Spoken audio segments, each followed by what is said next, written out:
What if the next big battery storming the EV market doesn't use lithium and it charges to 80% in 15 minutes while surviving minus 40 degrees centigrade in winter? Meet CATL's reinforced sodium story. CATL's new sodium ion line, branded Naxtra, is being built as cheaper, safer, cold-friendly alternative to lithium chemistry. Today we're unpacking the engineering behind it, the real-world numbers like energy density, cycle life, charge time, temperature range, and how parasitic systems in EVs still power no matter the cell chemistry.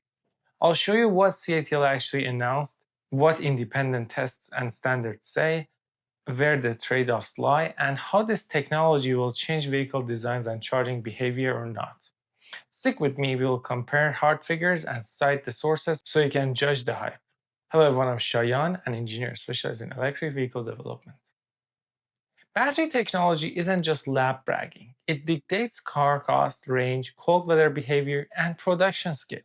CATL claims the Naxtra sodium-ion cells reach about 175 watt-hour per kilogram, putting them closer to LFP than older sodium designs, and that they can hit 80% state of charge in 15 minutes under the right conditions.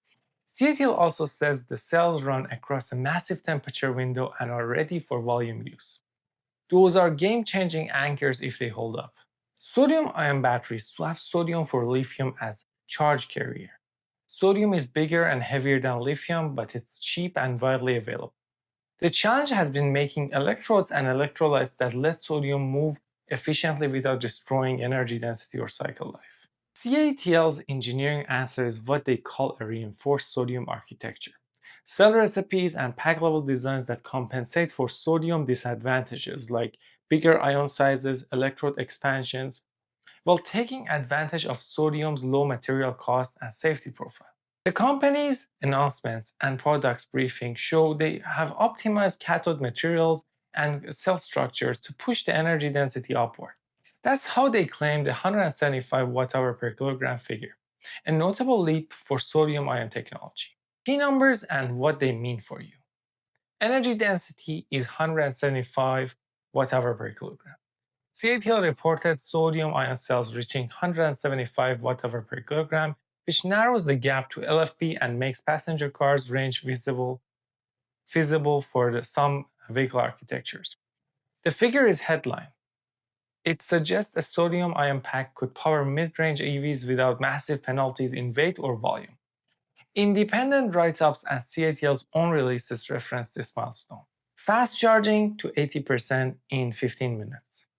CATL says Naxtra supports very fast charging, around 80% state of charge in 15 minutes at room temperature, which puts sodium-ion into contention for real-world fast charging needs. The company passed national certification and publicized that capability, meaning they validated charging as safety under standardized tests. That's crucial because fast charging normally stresses cells if sodium chemistry can handle it safely and cheaply. That's big news. That's crucial because fast charging normally stresses cells. If sodium chemistry can handle it safely and cheaply, that's a big news. Cycle life, thousands to 10,000 cycles claimed. CATL's materials and product pages highlight long cycle life figures. In some cases, thousands and even figures up to 10,000 cycles in headline claims, which, if verified, would make total life cost attractive. These values depend on depth of discharge, thermal control, and how closely lab tests replicate real driving. Still, the claims indicate CATL focused heavily on lifetime durabilities. CATL states Naxtra cells operate across a wide temperature band, reportedly from about minus 40 up to 70 degrees Celsius, which would give sodium-ion a natural edge in cold climates where many lithium packs lose power. That cold performance is repeatedly mentioned in their rollout materials. CATL announced a Naxtra band and mass production plans in 2025, with broader sector deployment expected in 2026. That timetable matters. Scale means cost improvements, more OEM adoptions, and wider real-world validation. The engineering trade-offs, what you gain and what you give up. Sodium's wins are obvious: abundant raw material, lower cost exposure to lithium price volatility, and reportedly better low temperature behavior. But physics bites back. Sodium's larger ionic radius typically reduces theoretical energy density versus lithium. CATL counters this with cathode and cell engineering to approach competitive energy density while keeping the safety and costs low. The trade-offs to watch: pack level weight and packaging. Even at 175 watt-hour per kilogram, a sodium pack will likely be bulkier than a top-tier NMC pack at the same capacity. OEM must design space and thermal systems accordingly. Thermal behavior and cooling strategy. Wide temperature range claims require robust thermal management at extreme, more insulation and active controls that still preserve cost gains. Cycle life numbers are often optimistic in controlled tests. Real-world fleets will reveal calendar aging and rate-dependent effects over years. Labs and industry reports show charging efficiency above 90% in ideal condition, but far lower in cold or hot extremes, where thermal systems and HVAC draw kilowatts during charging. NRL and recurrent documentation quantify these parasitic draws and show they can turn a fast session into a slower, costlier one if thermal management runs hard.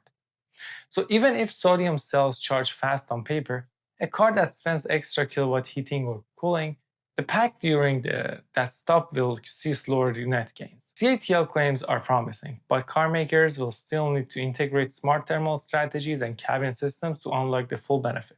How Naxtra might be used: budget and short-range passenger cars. Sodium ion could replace LFP for lower-cost city and commuter EVs, giving acceptable range and better cold weather starting performance. The cost savings would move EV entry prices down. Battery swap and urban fleets. Fleets that value uptime could adopt sodium ion because of fast charging, long cycle life, and low material costs, especially if CATL's cell drive down swap station economics. Sodium ion is already attractive for stationary storage where cost and safety trump energy density. CATL's scale helps both sectors. The critical tests to watch and why they matter. See beyond press releases. The industry will judge sodium ion by independent cycle and calendar aging tests over thousands of real wet or dry, hot or cold cycles. Lab claims must map to field degradation rates. Fast charge stress tests that measure not just how fast 80% is achieved at room temperature, but how many repeated 80% in 15-minute cycles the cell survives before capacity drops meaningfully. Pack and vehicle integration trials where parasitic loads and thermal control strategies are measured end to end. A fast cell needs a car that doesn't waste the advantage in heating or cooling. NRL and vehicle thermal management literature underscore how much system design matters. Will CATL sodium truly change the EV game? Short answer, it can. In specific segments, if CATL's Naxtra cells consistently heat 175 watt-hour per kilogram, survive harsh cycles, and truly deliver 80% in 15 minutes under real driving conditions, while costing less than lithium packs, they will reshape vehicle economics for entry and fleet markets. But the full transformation depends on integration, thermal management, parasitic load control, and OEM packaging choices will determine whether buyers see the promised benefits. Early signs are strong. Certifications and pilot deployments are already rolling out. And industry analysts show sodium ion moving from niche to mainstream in 2026. Yet the long-term winner will be the chemistry plus the car designers who use it wisely. CATL's reinforced sodium, or Naxtra, is a serious engineering step. It promises lower material costs, stronger cold weather behavior, attractive cycle life claims, and very fast charge times on paper. Those are exactly the levers the auto industry wants. But cell chemistry is one piece of the system. Parasitic loads, thermal architecture, pack design, and real-world aging will decide whether sodium ion reshapes EV fleets or simply becomes another useful tool in the kit. If you own an EV, here's what to watch next: independent long-term cycle tests, OEM integration case studies, and early fleet deployments. And always remember, faster cells are great, but they only win when the whole car stops stealing your kilowatts.